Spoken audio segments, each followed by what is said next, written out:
Okay, it gives me great pleasure to introduce our speaker this evening, Jack G. from Huntington Beach. Thank you very much. Thank you very much. Thank you. Why are you laughing? Because I took my gum out of my mouth? I'll put it over here. Sorry. I know it looks bad. Gum on the table looks bad. I'm Jack Grisham, and I'm an alcoholic. And I really have a bad ADD problem, and this thing keeps moving up and down. You know what I mean? It's like there's an echo against the wall, and then the mic moves. Like if you get shorter, it'll go. He's not doing it now. But anyway, then this gets shorter. And like doing something like that to somebody that's got ADHD, I mean, that's bad. You know what I mean? Because now I'm listening to echo.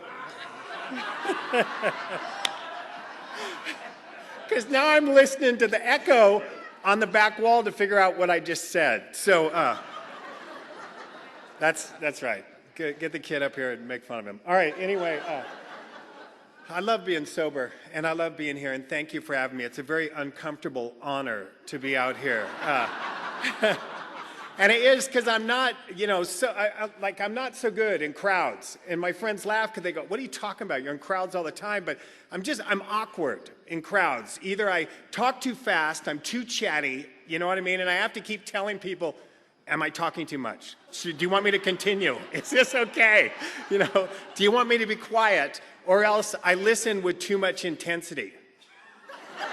So it's like, so either way. And then I get out there, and I think people are waving to me, and I wave back. And they're not waving to me. And then when they are waving to me, I don't wave, because I think they're the people that I saw before, because I don't wear glasses, and I should. So it's, I like it so much better when my wife's here, because I just hold on to her belt loop. You know what I mean? And then just, I just stand there like a child. And, which is sad because I had one of my other ex-wives said, how can I even sleep with you? It's like sleeping with a kid. And which, yeah, that's what 25 years of sobriety does for you. But but one thing, about this music thing I was thinking about, and I want to talk, because they talk about the music thing of AA. And the cool thing about good songs is you don't need to know the words to sing along, which is nice. And it's encouraged sometimes. Hey, don't know the words? Sing along anyway. Doesn't matter. You're into it. And because I've been to a lot of other countries, and I've sat in AA meetings, and I did not know the words. But I was able to sing along. I was able to participate. I was able to understand what they said with no knowledge of their language whatsoever. I looked sad when they were sad. They were telling a sad story. I looked sad.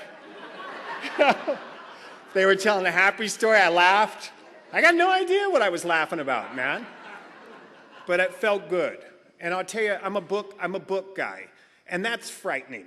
I'll tell you right now. The minute, if you're brand new in AA and you get next to somebody and they go, I'm a book guy, it's like back away, man. You know what I'm saying? That gets scary. Because I'm a book guy, like I'm into it, and I even do a big book study at my house every Monday night from 6 to 6:45, and I just shove that book up people's asses one line at a time, man. So it's like, and it really it's funny because people will go to the meeting and then they won't be there for 2 months, and then they'll come back and go, you've only moved one paragraph, man. It's like, yes, but this is an important paragraph that we're on. So.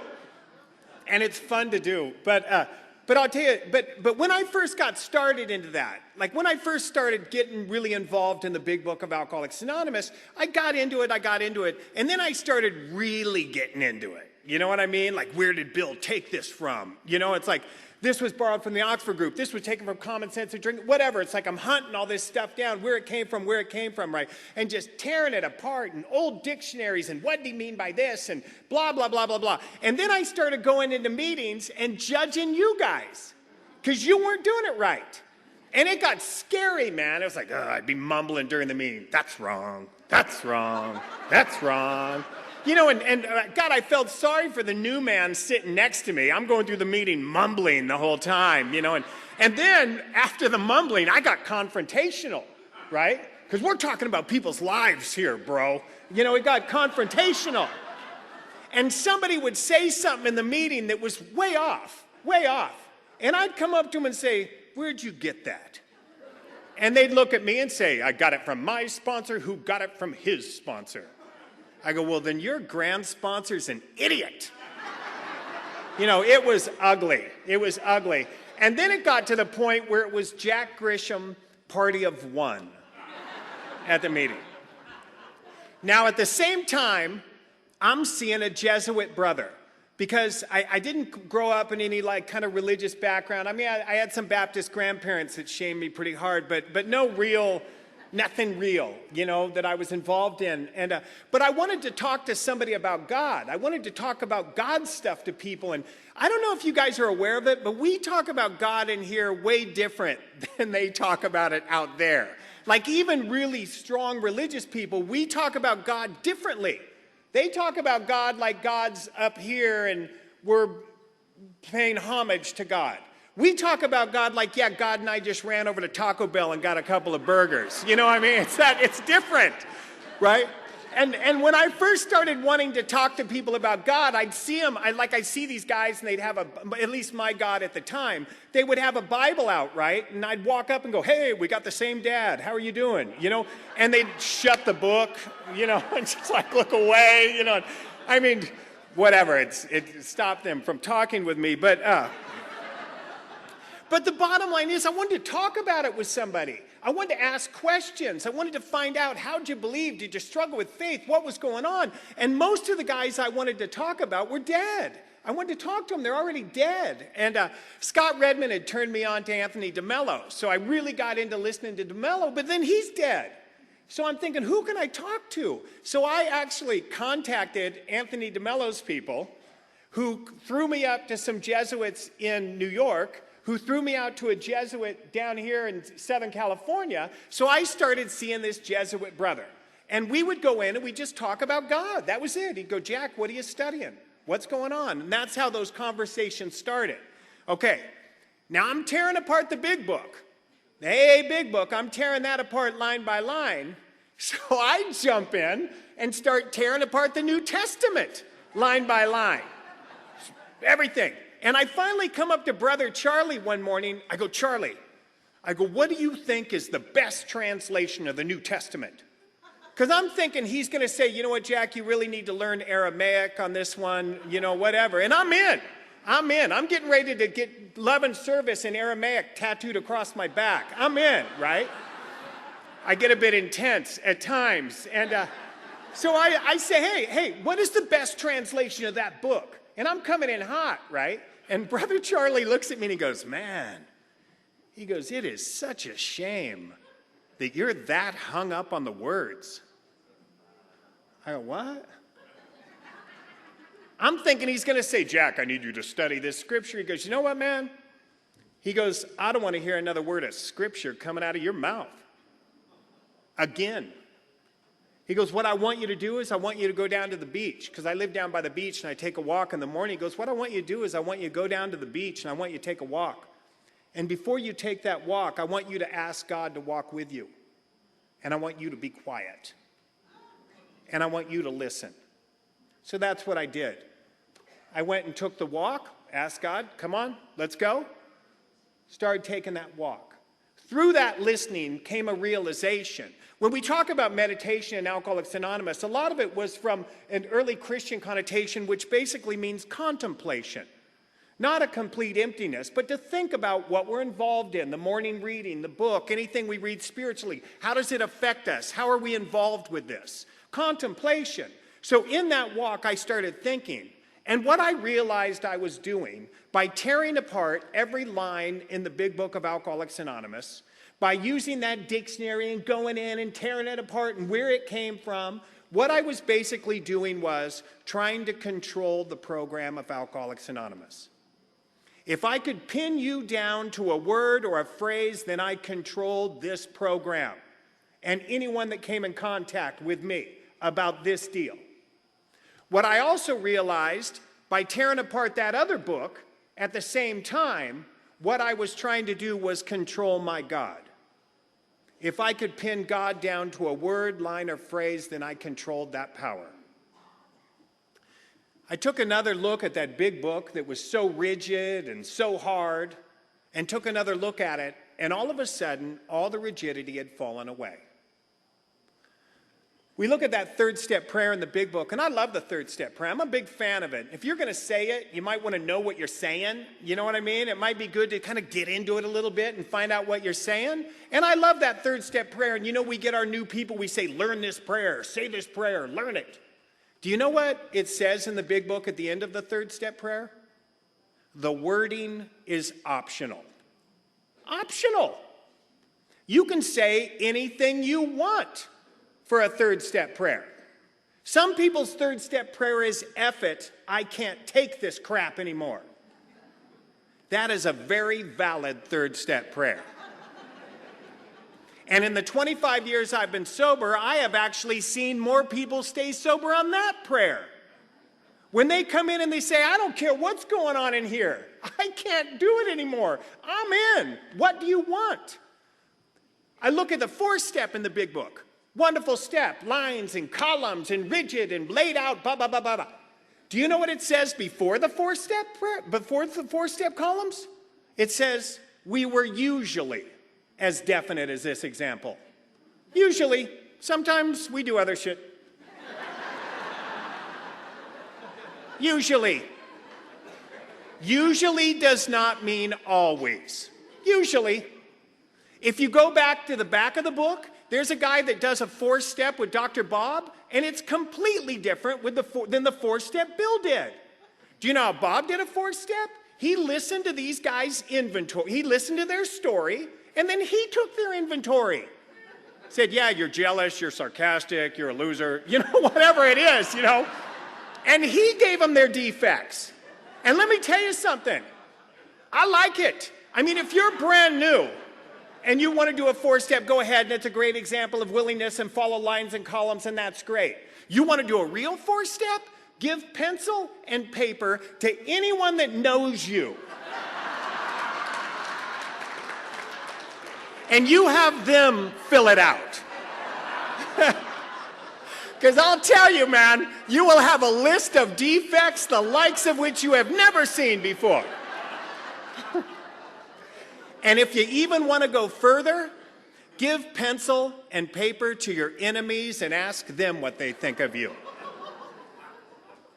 Let me tell you something. I got a lot of problems with the membership. And, you know, and Bill had problems with the membership. And it's okay to have problems with the membership. And I'll tell you, one of the problems that I have with us is we are unwilling at most times to look at what people outside of us think about us.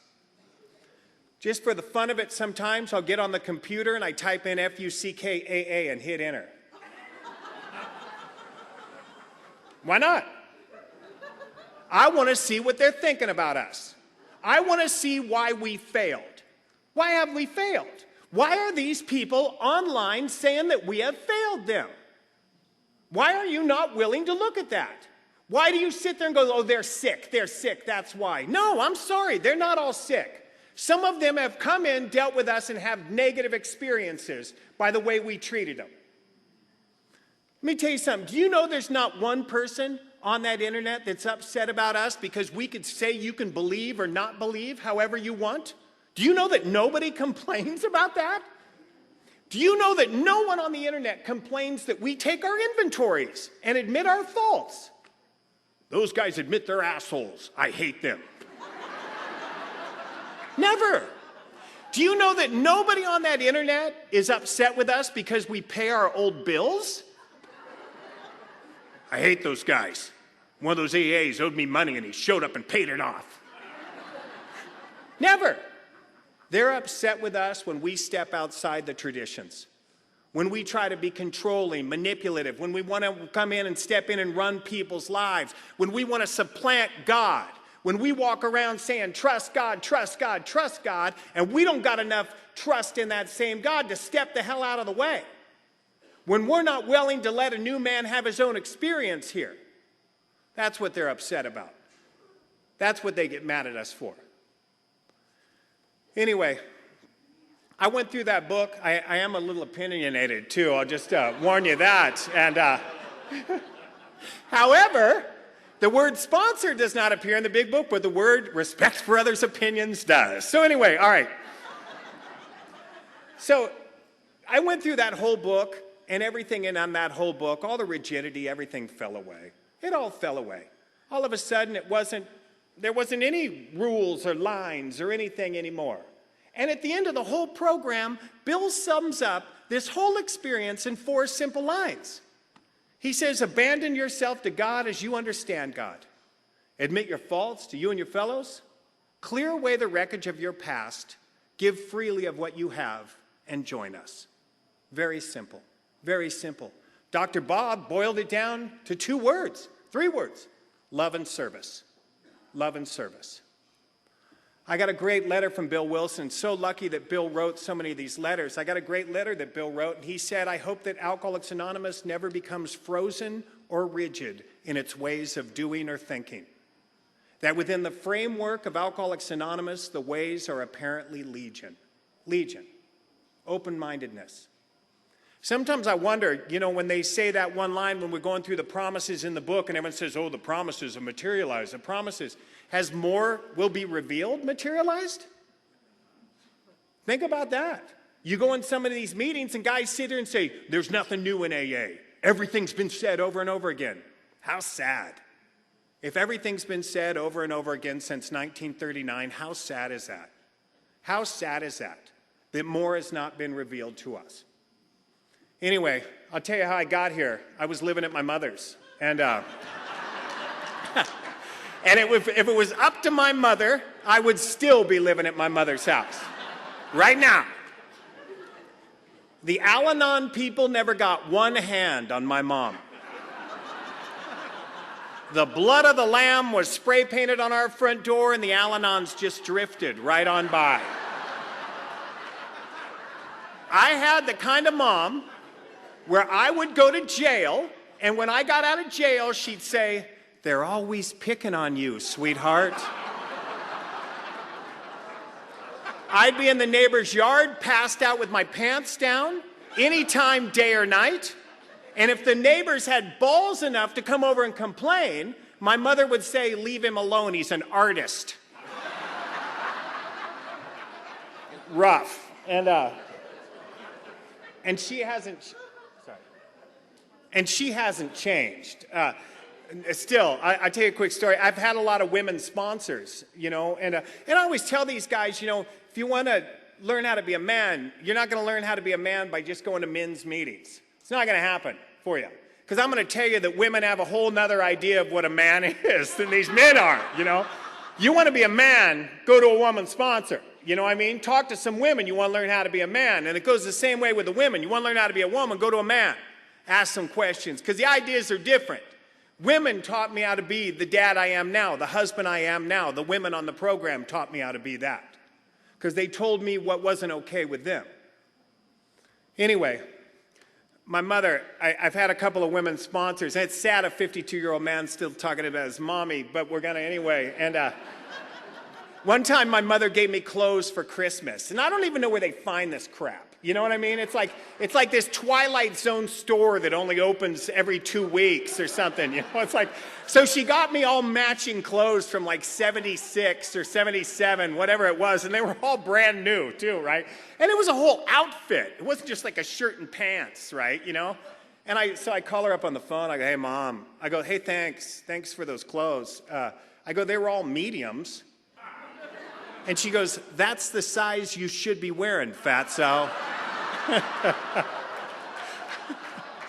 So crazy, you know what I mean? My mother will fight the police for me as long as she can say something shitty in the afternoon. But anyway, so I'm living at my mother's house, and here's how I ended up here with you guys. Here's how I ended up here. A buddy of mine got busted on a cocaine trafficking charge. And it was funny. You know what I mean? He got popped on it, and he goes to court. Now, I believe that more alcoholics are created in court than anywhere else in the world. It's not the first drink. It's not the local bar. It's court. It's court.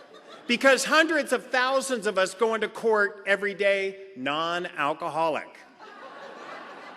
And we get in front of the judge. Judge says, Mr. Smith, you're looking at a year's sentence.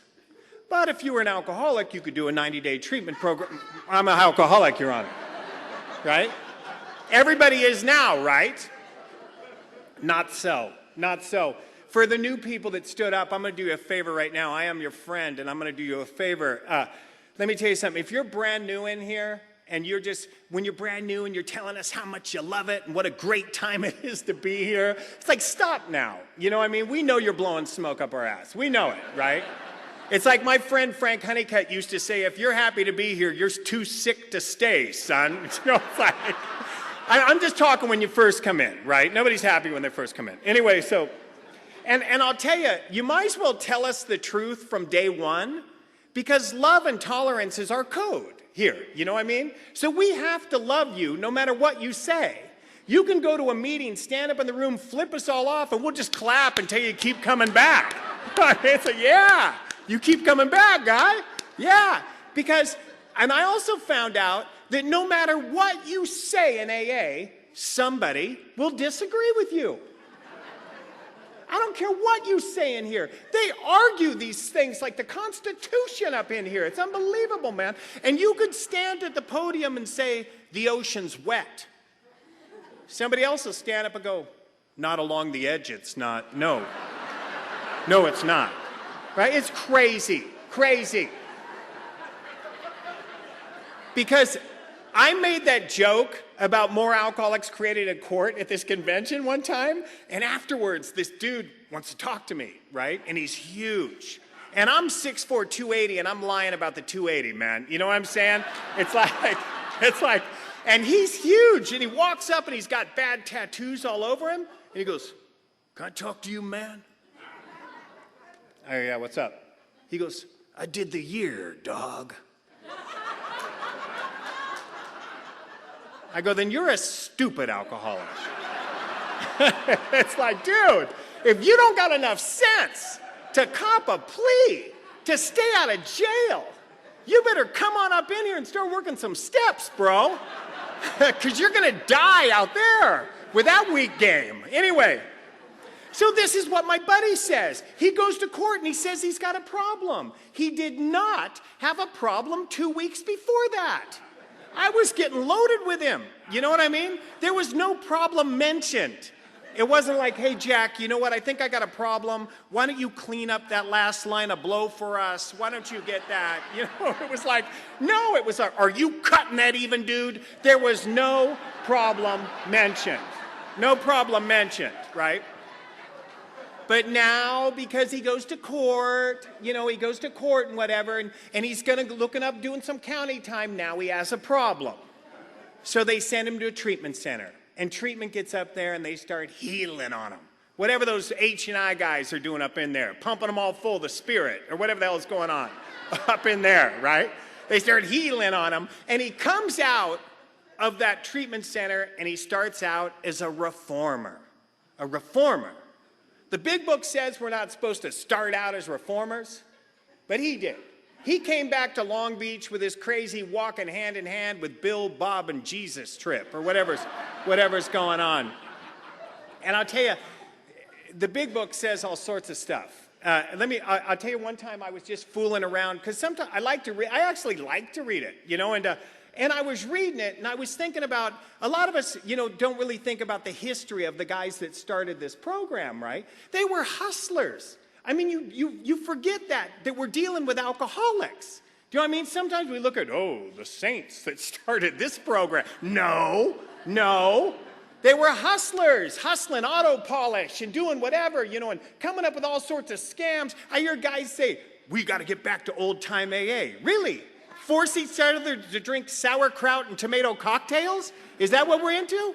Because they used to do that over at Dr. Bob's. They'd feed them sauerkraut juice and shit. Thinking, this'll help him. You know, it's like, really? Let's get back to that. I got an idea what we should have for the banquet tomorrow. Sauerkraut. Anyway, but... So they were hustlers. And the other thing that a lot of people don't realize is they wanted to sell this. They wanted to sell it. Bill thought, we can sell this. Because they're coming out of the Depression, man. Nobody's got any money, and they're thinking, we got the cure for alcoholism. Let's sell it. We'll sell it. We'll make millions. This is beautiful. They're stoked, trying to hustle cash for this. And so I'm thinking about them trying to sell it. And you know why they tried to sell it and nobody wanted to buy it? So that's why we got to give it away. But so I'm reading the book one night, and I'm just looking at the book, and I'm reading it, and all of a sudden I stumbled on to the sales pitch of Alcoholics Anonymous. Like, you ever watch those late night commercials on TV, and they got Viagra commercials or whatever's going on, you know what I mean? And then they paint this beautiful picture of what's going down, right? So I'm looking at the big book, I go, oh my God, I just found the sales pitch to Alcoholics Anonymous. And here it is, right here. Life will take on new meaning. To watch people recover, to see them help others, to watch loneliness vanish, to see a fellowship grow up about you, to have a host of friends. This is an experience you must not miss. We know you will not want to miss it. Frequent contact with newcomers and with each other is the bright spot of our lives. Isn't that beautiful? Yeah. Right. Okay, that's fine. I flip a couple more pages, and what always happens at the end of those, like Viagra commercials? All of a sudden, they start rolling small print real quick. So I flip a couple more pages, and I go, oh my God, I just found the small print. And here it is. It may mean the loss of many nights' sleep, greater interference with your pleasures, interruptions to your business. It may mean sharing your money in your home, counseling frantic wives and relatives, innumerable trips to police courts, sanitariums, hospitals, jails, and asylum. Your telephone may jangle at any time of the day or night. Your wife may sometimes say she's neglected. A drunk may smash the furniture in your home or burn a mattress. You may have to fight with him if he is violent. Sometimes you'll have to call a doctor and administer sedatives under his direction.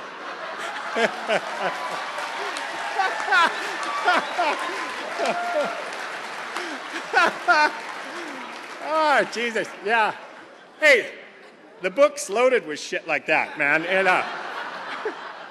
And it's funny, I always tell the new guys, yeah, next time your sponsor says, read the book, oh yeah, give it to me, I'll read it. So anyway, okay, so this is what this guy does. All of a sudden, he's healed up, he's out of treatment, he's gonna save the neighborhood, he's got the Bill, Bob, and Jesus thing rolling, he's coming back. Who's gonna be his first candidate? Me, right? My mother's house is stop number one for him. So I get this.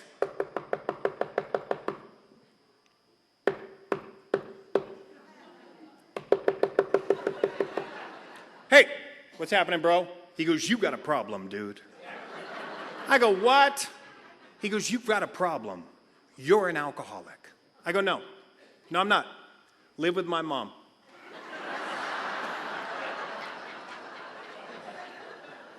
So let me tell you what was going on at Mommy's house at the time. I had warrants out for my arrest. So what? I always have warrants out for my arrest. I also have people trying to kill me, both real and imagined, going on.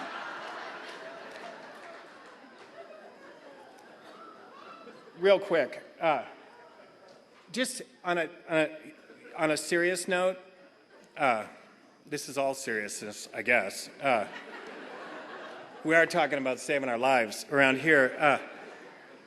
This is something else that was going on at my mom's house. I think when you're brand new and you start waking up and finding out you're an alcoholic, you'll start realizing that you should cross the name Alcoholics Anonymous off the book and put your own name on it. Because here's what else was going on at my house. I was having trouble with personal relationships. I couldn't control my emotional natures. I was a prey to misery and depression. I couldn't make a living. I had a feeling of uselessness. I was full of fear. I was unhappy. I couldn't seem to be of real help to other people. That's what was going on at Mom's house. And besides that, I got a girl pregnant. I said, move in. She was one of the many women that I was seeing at the time. I'd had overlapping girlfriends since third grade. I moved her in. At the same time I moved her in, I fell in love with a girl of questionable age. And I took her to Mexico and married her. Yeah, that's where the laughter stops, right there. Right there. That's the end of it, right there. That's what's going on at Mommy's house. And this guy's telling me I got a problem. I walk him away from the front door. I don't want my mother to hear talk of alcoholism out there. He says to me, go to a meeting. I go, a meeting of what? He goes, 12-step meeting. Come on down. No. You go down. I saw you get popped. You go. He goes, come to a meeting. No. Come to a meeting. No. Come to a meeting. No. Come to a meeting. No. Come to a meeting. No. Dude, no. Come to a meeting. No. Come to a meeting. No. Come on. Come to the meeting. No. Come on, dude. Come to the meeting. Okay. I'll go. Do you want to know why I said I'll go? Because I'm an alcoholic. And I'll say anything to get you to leave me alone. Including, I'm Jack Grisham, and I'm an alcoholic. One of the problems I have with Alcoholics Anonymous, and Bill had problems with us. That's why we got the traditions here. Because Bill knew we were going to screw this thing up without some guidance. I mean, could you imagine creating something this cool and knowing you were going to die and leave it in our hands? Seriously. Yes. The most beautiful thing that's been created in America is we're going to give it to the drunks. Let them have. No, man. He said, let's make some rules here. You know, damn it. Let's protect this thing. Anyway, one of the problems I have with alcoholics, with us, not with the steps, not with the traditions, not with the concepts, with us, we're too quick to get the new man and the new woman to say they're an alcoholic. And you get these people saying they're alcoholic and they don't even know what they're saying. And we push them into it. Say you're an alcoholic. Say you're an alcoholic. Don't say addict, God damn it. Say you're an alcoholic. Push them into it. And have you ever been to a meeting where they go around the room and introduce themselves before the meeting starts and a dude's there on a court card? I'm Frank alcoholic. I'm John alcoholic. I'm Bud. I'm here on a court card. Woo! The whole room goes crazy. Like a bunch of monkeys let out of a cage. We got one, we got one, we got one. Right? You can just see them just going. They're ready.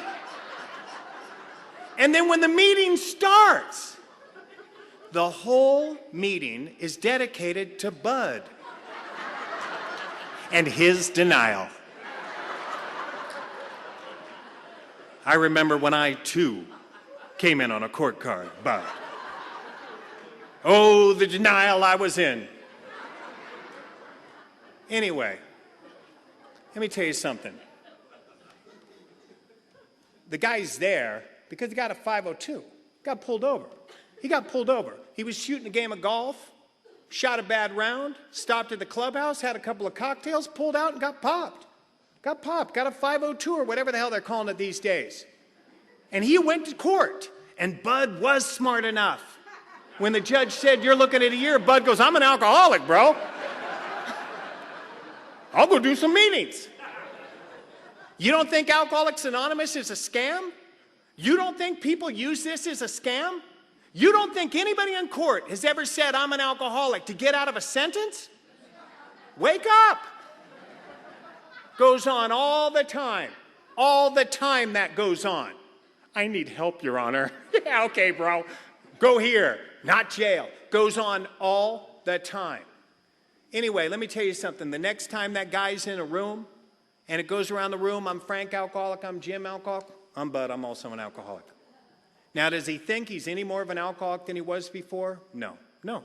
He just wants you to get off his back. Sign my court card, leave me alone. That's what he wants. You know, for the people that are brand new in here, I tell you, if you're sitting here and you're in we're in an AA meeting, you got a lot of alcoholics around you, and you're saying you're an alcoholic. So basically what you're saying is, I have a fatal illness. Fatal means it's going to kill you. Stop worrying about the mole on your back. It's the booze. And not only is it a fatal illness, but it's a fatal illness that only a God experience can arrest. You're sitting in an AA meeting saying you're us, and that's what our literature says. A fatal illness that only a God experience can arrest. Do you know how terrifying that is? Could you imagine going to your doctor and giving some tests? I just did it again. Giving tests. When I came in here, I'd go, giving tests. Now I'm 52. It's giving tests. Everything's down. All right, anyway. And I just got married, and my wife has had to pull up every end of me. Go get that checked out. God damn it. You know what I mean? I went and got a colonoscopy and a one down the throat at the same time. I said, do them both, man. Let's get it over with. Anyway, but could you imagine, you know, I know it's funny, being an alcoholic, drinking that colonoscopy juice didn't even bother me. You know what I'm saying? This ain't so bad. Why does everyone complain about this shit? Anyway, so, but, whatever. All right, anyway. But could you imagine giving those tests? So you give your test, and then you come back to the doctor 3 days later, and you say, how'd it go, bro? And he goes, no. What do you mean, no? Fatal. What? Fatal, you're done. What? Fatal. You don't even need to pay your bill. Fatal. You don't even need to put $1 in the basket. Don't worry about it. Fatal. It's a funny story, but it's true. Do you know there's a story in the beginning of the big book that says that?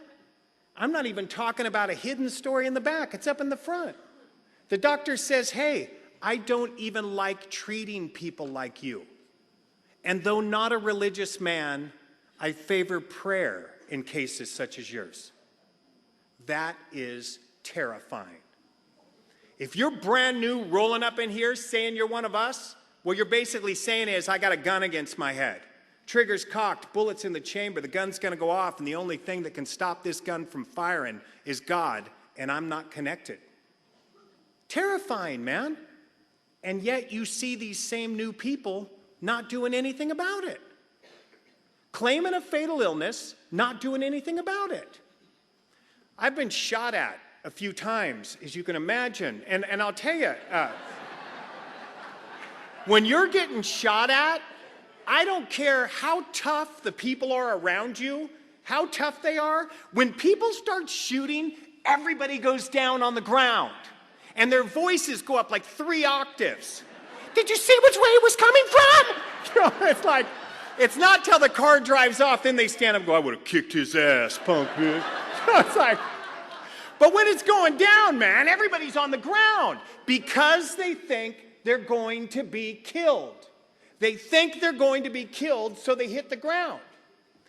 A new man or woman comes in here and says, I've got a fatal illness, I'm dying, and I can't stop it.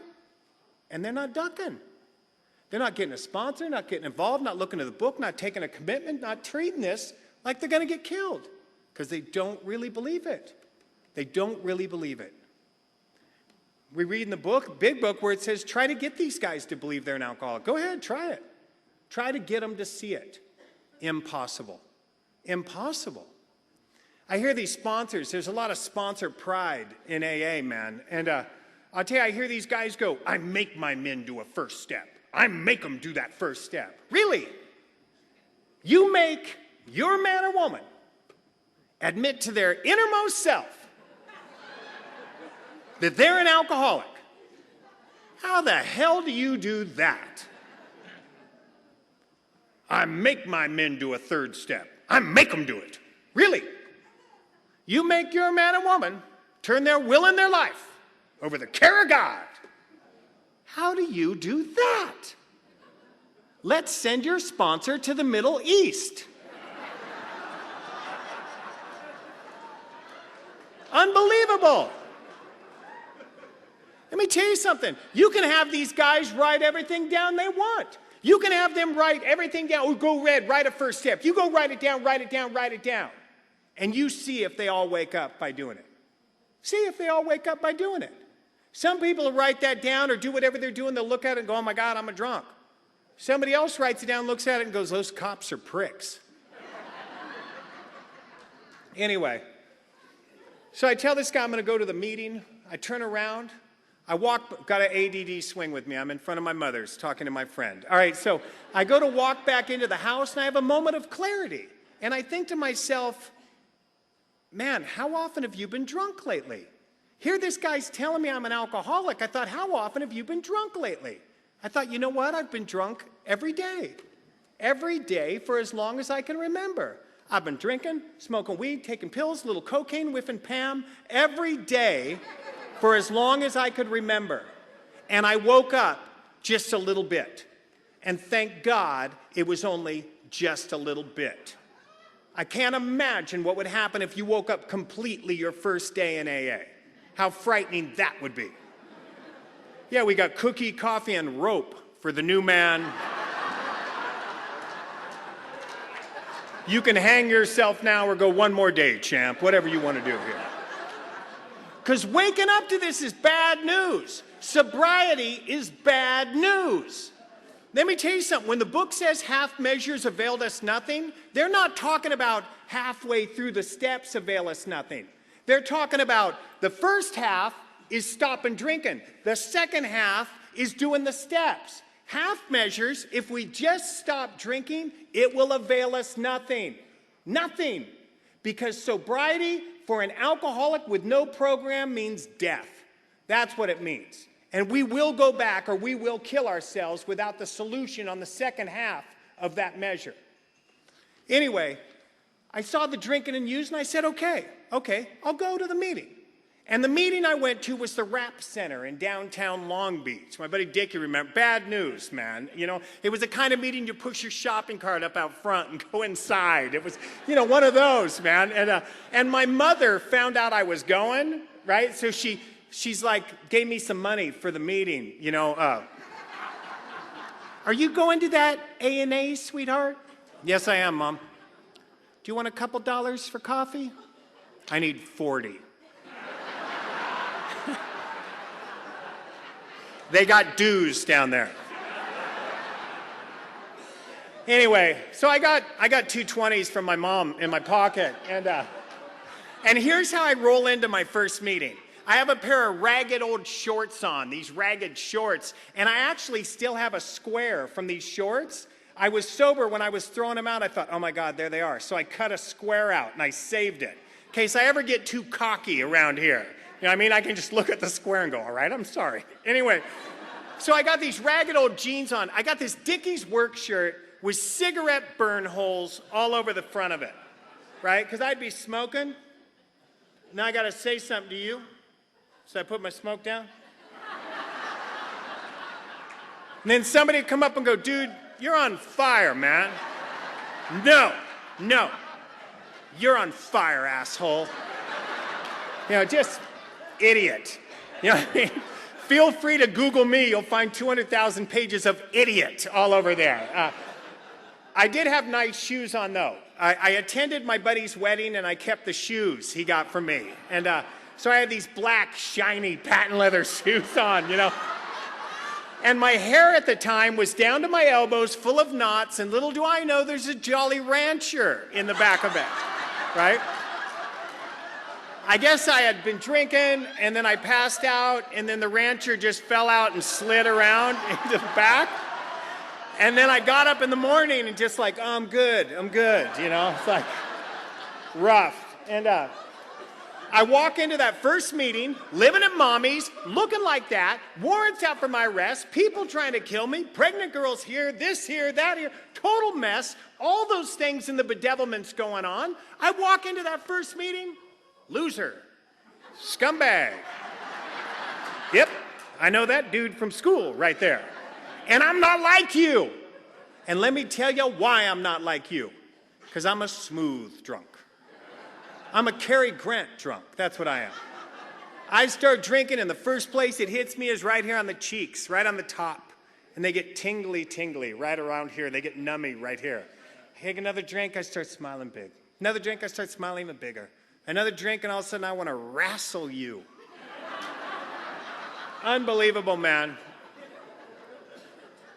And I'll tell you, the sad thing is, I couldn't see the room. The room was all I saw. I was in a meeting the other day on a little side note. This is something that just happened to me. It was a thought that just came to me. You know, people say that nothing new is ever done in Alcoholics Anonymous. That's crazy. New stuff comes all the time. We've been sober longer than the guys that wrote the book, man. I mean, they knew everything about alcoholics. We haven't changed in thousands of years. They knew about alcoholics, but they weren't experienced with 40, 50 years of sobriety. They weren't experienced with the kind of family dynamic that we have today. Back when the book was written, it was for upper middle class white dudes. And then they said, no, we got women, then we got black, then we got white, then we got Latino, boom, boom, boom. It started expanding and expanding. Things have changed. We have learned. Yes, they know what we are like as alcoholics, but now we know a lot more about what the journey looks like for a long time. Bill Wilson wrote that resentment was the #1 offender. Yes, for the new man, resentment is the #1 offender. But what I've seen for the people with long-term sobriety, pride becomes the #1 offender. Pride. Anyway, there was a new guy in this meeting the other day, and my sponsor was taking his birthday, and he was 45 years sober. And my sponsor goes, I've been here 45 years. And I saw the new guy's face drop. Shit.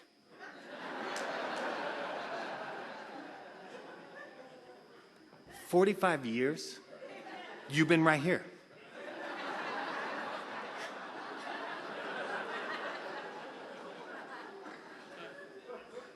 I raised my hand and cross-talked him, and I basically said, I've been here for 25 years, and yet I have not been here. I've been to Buenos Aires. I've been to Sweden, been to Hawaii, been to Canada. I've been all over this world. I've been all over the place. Yeah, I've been here, but I'm not here, because you're incapable of seeing that there are no walls around this room. You're incapable of seeing the world of the Spirit because you have not stepped into it yet. Anyway, at that first meeting, all I saw was the room. I saw that shitty, dingy room. And do you want to know what I heard in that meeting? I heard pride. Pride. Do you know that Alcoholics Anonymous is the only place that besides prison where people try to be the worst? Are you aware of that? Do you ever listen in these meetings when you go to them? You hear guys stand up and say, I used to get up at 6:55 a.m. By 7 a.m., I've drinking 5/5 of booze and defecated in my pants. And then you get some other guy stand up and go, is that all? I used to get up at 6:55 a.m., drink 5/5 of booze before 7 a.m., defecate in my pants, and then I'd comb it through my hair. What the fuck? It's like, what? What are you talking about? Do you know that men and women in here wear the word homeless like a badge? I was homeless. Men and women in here wear the word convict like a badge. I've been arrested 187 times, dog. Go for 188, champ. Unbelievable and so hurtful and so harming, and it doesn't got a damn thing to do with what's going on in here. I got in an argument with this old timer a while back, and he was crying about the success rate of AA. I go, bro, don't blame me for that crap. Blame yourself. You sat back here and watched this shit deteriorate. You want to tell me about our success rate? While you sat back in the room watching it go down? I'll tell you, the reason why most of those guys talk that crap is because they can't talk recovery. That's why they talk that crap. And you can go to any bar around here and hear that same shit. Any bar around here. Do you know if you go to an open meeting of Alcoholics Anonymous and make the topic resentment, every hand in the room goes up? Everybody's got something to say? Make it anger. Everybody's got something to say. Make it how crappy our parents treated us. Everybody's got something to say. You go in that room and make the topic, what was it like to read a 4-step to another man or woman? Watch how many hands go up. You go in that room and make the topic, what was the hardest amends you have made since you got here? See how many hands in that room go up. And you want to talk about our success rate? Anyway, I heard pride. And I'll tell you, for the guys that have been arrested all those times, and I'm one of you, we need you in here. But not why you think we need you. We need you so when the next guy comes rolling through the door and says, I've been arrested 187 times, you walk up and say, me too. That's where my alcoholism took me. And you share your story. But do you know who else we need in here? We need the person that hasn't been arrested one time. One time. So when that person comes to the door and says, but I've never been arrested, you walk up and say, and neither have I. And you share your story. One is useful to God and our fellows. One is useful to nothing but ourselves. I'll tell you, I got in another argument with somebody about, and it was about this cookie cutter experience that a lot of people are trying to do in AA nowadays. Have you done this? Have you done this? You haven't thoroughly gone through the book if you haven't done this. Let me tell you something. There is no cookie cutter experience in AA. If there was, there would only be one story in the back of the book. But there's not. There's a ton of stories in the back of the book because we all come to God a little bit differently. Anyway, I listened to that crap and I diagnosed myself non-alcoholic. Non-alcoholic. But I'll try to quit, and I did quit. I quit a whole bunch of times. I was always quitting, stopping and starting, in and out, in and out, in and out, coming late, getting a date, leaving early, in and out, in and out.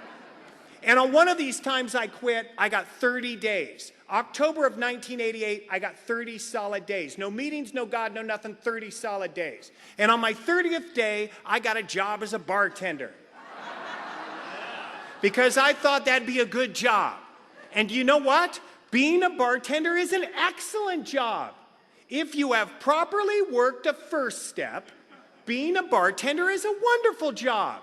If you have not properly worked a first step, working at Taco Bell is going to be a problem for you. Going to the market to get a loaf of bread is a bad idea if you haven't worked a first step. And I hadn't worked one. I just wasn't drinking. And on my way to work, I stopped by a friend's house to pick up some mushrooms for another friend. I was being of service at the time. I go to my buddy's house. I go, Lester, what's up, bro? He goes, Jack, how's it going, man? I go, oh, it's going good, Lester. It's going smooth, man. I got 30 days. Everything's good. Mom's good. Underage girl's gone. They're gone. Baby's gone. They moved out. Everything's good. Just got a job on my way to work. Is that your bong? Bam! Cunning, baffling, and powerful, alcohol disguised itself as a skunk bud and hid in this dude's bong. I reach out and I take a bong hit, right? And I love that because the old guys go, is he talking about drugs? No, sir, I am not. Anyway, so I reach out and I take a bong hit. And I come to with the bong in my mouth.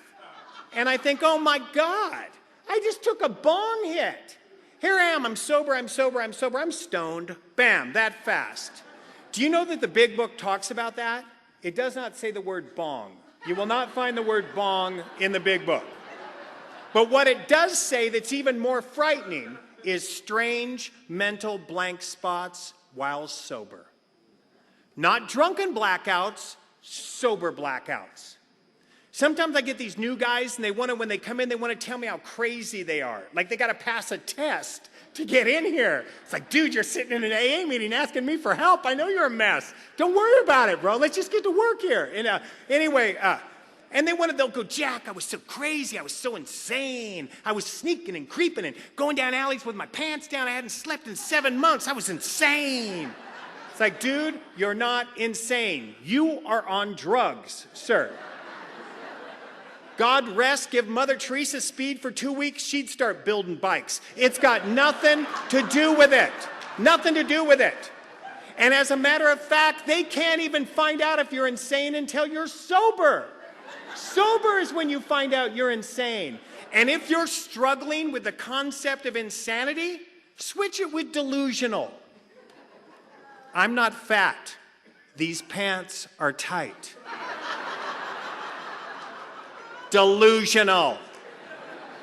I'm not an alcoholic. Those cops are pricks. Delusional.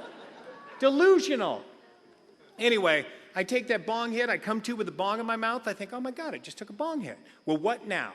I'm not going back to you guys on one bong hit.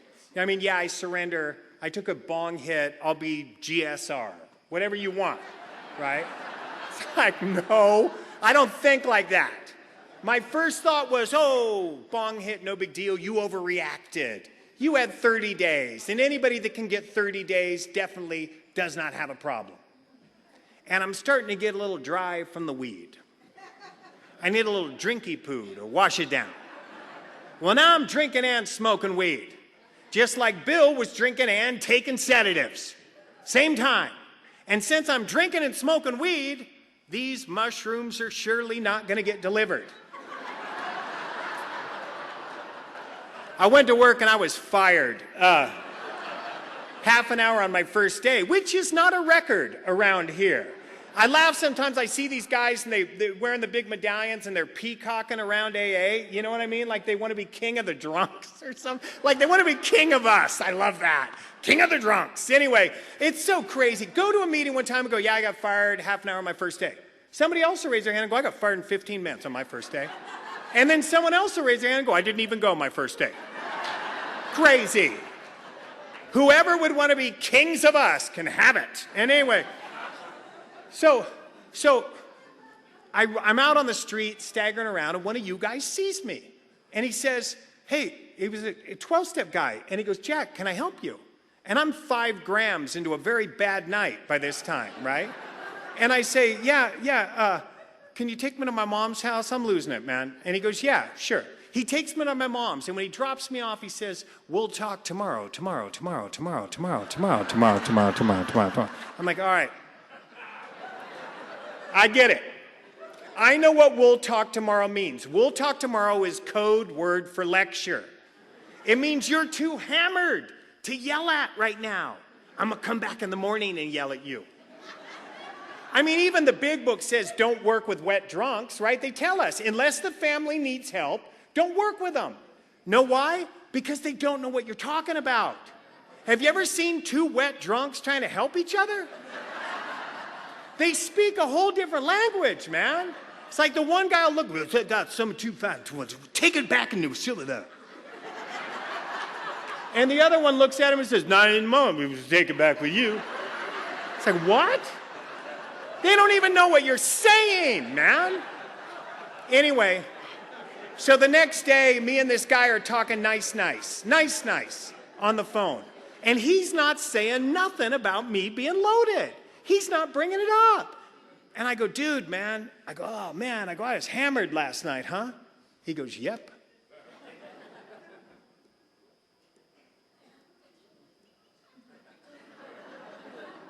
I go, hey. Woo. I go, last night, huh, brah? He goes, yep. What I was waiting for is, Jack, you're a loser. Jack, you're a scumbag. Jack, you're an animal. Jack, you're trash. I've heard it my whole life. Loser, scumbag, animal, trash. And I'm waiting to hear it from this guy because he's a we don't drink and we definitely don't do any mushrooms up in here either AA guy who has seen me coming in and out, disrespecting his steps, disrespecting his traditions, taking a dump on the program that saved his life. And I'm waiting to get yelled at and it ain't coming. I go, dude, I blew 30 days, man. I go, I got drunk.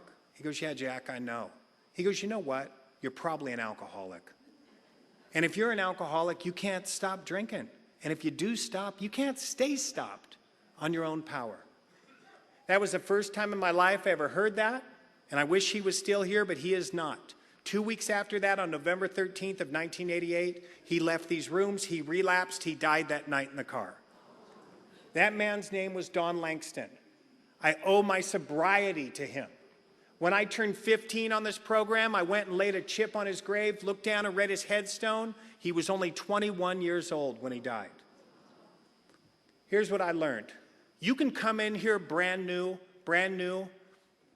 and I have never once seen somebody walk into these meetings and find the most well-to-do, happiest, well-adjusted person in the room and go, I'm not that good. I think I'll stay. They always come in here and look for the lowest they can see, the low bottom, the worst. They go, I'm not that bad. I'm out of here. And they split. If you come in here listening to amounts, listening to these crap stories that you'll hear around here sometimes, you'll walk yourself right out of AA. But if you read page 44, chapter 4, line 4, the big book of Alcoholics Anonymous, it says what is and what is not an alcoholic. And it says if you want to quit, can you quit entirely?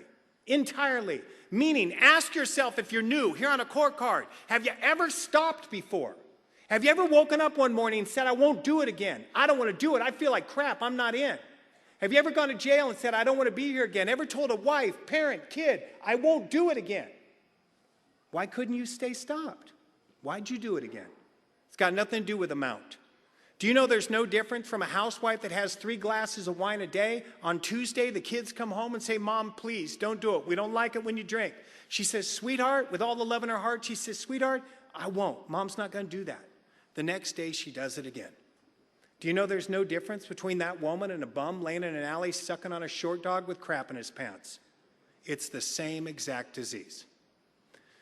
Anyway, I'm going to be done here. And I got sober on January 8th of 1989. I don't know why. It was a Sunday. One more try coming around here. And I stayed. And it was a year and a half before I really worked a first step, when it transferred from my head to my heart. My friend Joe Millard says, pity the heart that's slow to learn what the quick mind sees at every turn. You can see this, you can remember words, you can dress as told. Tebow wrote about it.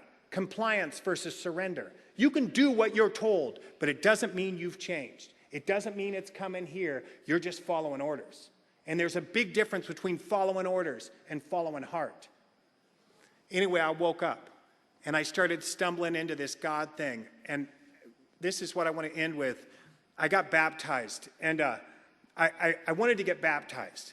And I was going from church to go somewhere, right? And I'm looking for what we got in here, but I'm not seeing it. You know what I mean? I'd hear these guys talking about lepers being healed, but that was years ago. I'm like, hey, do you guys got like a new pamphlet out of Jerusalem or something? What do you got here? You know what I mean? Anyway, so I'm looking for it, and I'm thinking, man, what am I going to do? What am I going to do? I want to be baptized, but I'm just not fitting in. So finally I think, you know what? I'm going to get one of these priests in AA to baptize me. I see them sneaking around here. You know what I mean? It's like, I'm going to get one of these priests. We'll go up by the coffee barn, get a little dunk or whatever the hell is going on, right? So I come up to my friend Father Leo, man, and I love Leo, right? And Leo's this little Dudley Moore looking thing. He's only about tit high on me. And anyway, I go, hey, Leo, will you baptize me? He goes, oh, sure, baby. He goes, anybody can baptize you, man. I go, what? He goes, anybody can baptize you. Now, I didn't know that. I didn't come from a religious family. You know what I'm saying? So I'm thinking, well, God, who do I want to baptize me? I sponsor this Jewish guy, Jordan. I'm going to get Jordan to do it, right? It's like we'll get some robes and go out in the ditch or whatever it is, right? And so while I'm thinking this, I start thinking about my little daughter, my small little daughter. I think, oh my God, my daughter's never been baptized. So I tell my wife, I go, I'm going to go baptize the kid. She's like, what? I go, yeah.